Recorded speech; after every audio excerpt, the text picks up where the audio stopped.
The reason why traditional martial arts suck for self-defense is because you are not training against an unwilling opponent.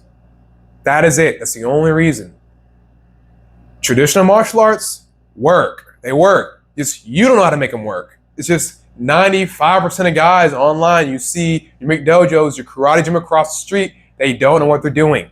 It's because they're not training it against an unwilling opponent, against an opponent that wants to win. Now, not saying getting street fights. I'm saying when you're training, whatever your system is, whatever your style is, you need to incorporate training against a person that is trying to do something else to you, that has its own agenda, or a person that is resisting against your defenses, against your attacks, whatever. Because, newsflash, that's how it's going to be in real life, buddy. Like, it sounds, I know you're thinking it's common sense. You're thinking, oh, of course, Joel, like, duh. No. Most martial arts schools don't do this. That's the problem. They say, hey guys, we're going to learn the wrist lock today. You're going to grab here, come here, do this. And then how do they train it? You get a partner, you hold your hand out like this, you don't do anything, and then you let the guy do the move. You let the guy grab you, the guy's just going to sit there and hold there. And then now I'm able to do all these cool techniques. I'm able to do techniques. That's how all martial arts schools train, or at least traditional ones. Obviously, boxing, MMA, different, cooler. Or at least not cooler, but they're more practical because they go in the ring, because it has to work. Traditional martial arts work. They work. Duh. That's where all this other martial came from. That's where all boxing and stuff came from. Duh. The problem is that back in the day, they would go hardcore and they would just go at it. But nowadays, it's soft. It's for the money. It's for kids. They don't do that anymore. It's just training against an unwilling. They're training against a willing partner. Like, that's the thing. It's, okay, guys, we're going to do the bear hug escape. The guy's going to grab you, and the guy's going to sit there like this. And then he's going to let you do your stuff. No, that's not, like, people don't understand. This sounds like common sense, but it's not, because people don't do this. That's the problem. People do not do this. When's the last time you went to a karate gym, karate or whatever, they were going over escapes, but the person that was actually attacking was actually trying. I'm not saying, because there's a difference. You have to understand how to train correctly. If I'm working a choke escape, the person, it can be your friend. It doesn't have to be a mean guy off the street. It can be your friend, but you have to make like a rule set first to make it work effectively. So you tell the friend, like, I'm gonna do the choke. I tell him, hey, choke me out as hard as you can. And then when I do that, then I do the escape. Now, the person you're training with, they know you know the technique. They know you're gonna try something. So you have to be careful. You don't want the attacker to just know what you're going to do and just don't let you do it. That's not true, because that doesn't work. Because in real life, the mugger does not know what you're going to do. But he knows he's just going to try to impose his will on you. That's the point. So you need to, whenever you're training anything, tell your partner, hey, actually try to do X. Actually try to hit me. Actually try to hit me. Actually try to tackle me. And since we both know you're going to try to tackle me, I'm going to practice my tackle defense. But even though we both know I'm trying to practice tackle defense, still try to tackle me. Don't switch up, because I'm trying to see if this tackle defense works, because in real life, the attacker on the street does not know the exact move you're going to do like your partner will. That's the point. Like, that's my thing about wrist locks and stuff. Like, I diss on wrist locks a decent bit. They definitely can work. A lot of things in martial arts can work. Just the problem is, from my experience, I'm very big on, hey, come up, do whatever you want, and I'll show you that my stuff works anyway. I'm very big on that. I'm out of the size, I'm out of the strength. And the thing with wrist locks, now I'm not that good at wrist locks. I'll say right now, I'm not an Aikido master. I'm not a Jiu-Jitsu master. I'm not a Jiu-Jitsu master. I'm not. But I've done martial arts. I know how to do wrist locks from my understanding. But then again, I'm not a master. But when the guy's bigger and stronger, he's angry, for me, wrist locks don't work.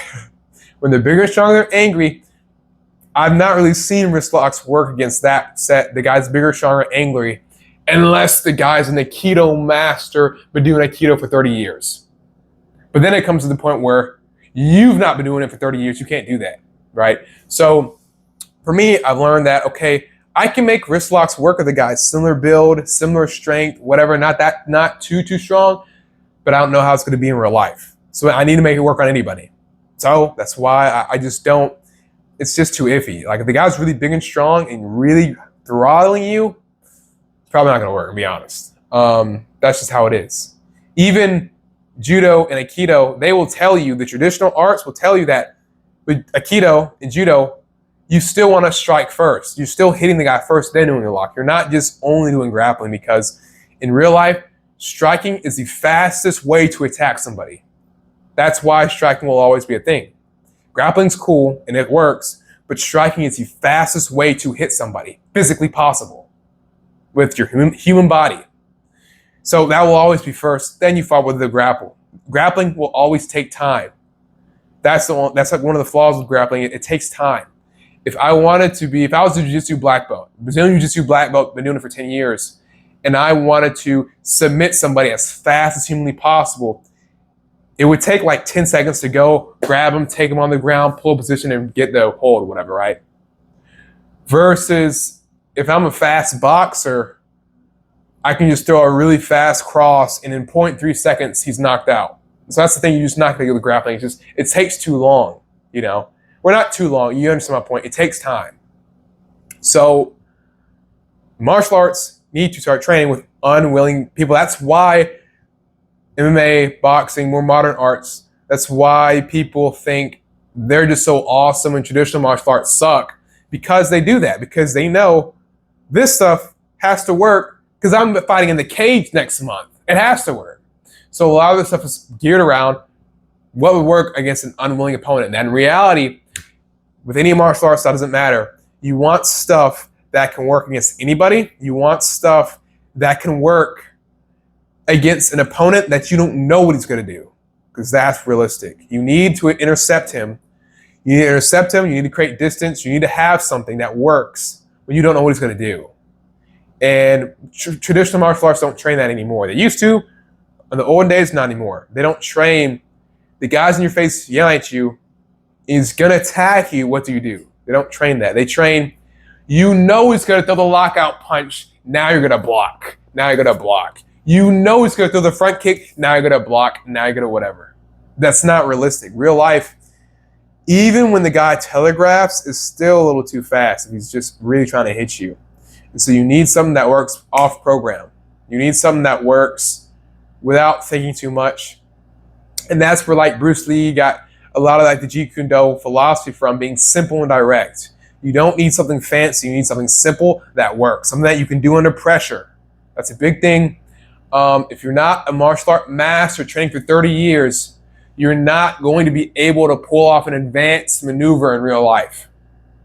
It's not going to happen. Like, you have to be training hundreds of thousands of reps to be able to pull it off in real situations, in real pressure, under real stress. Real stress.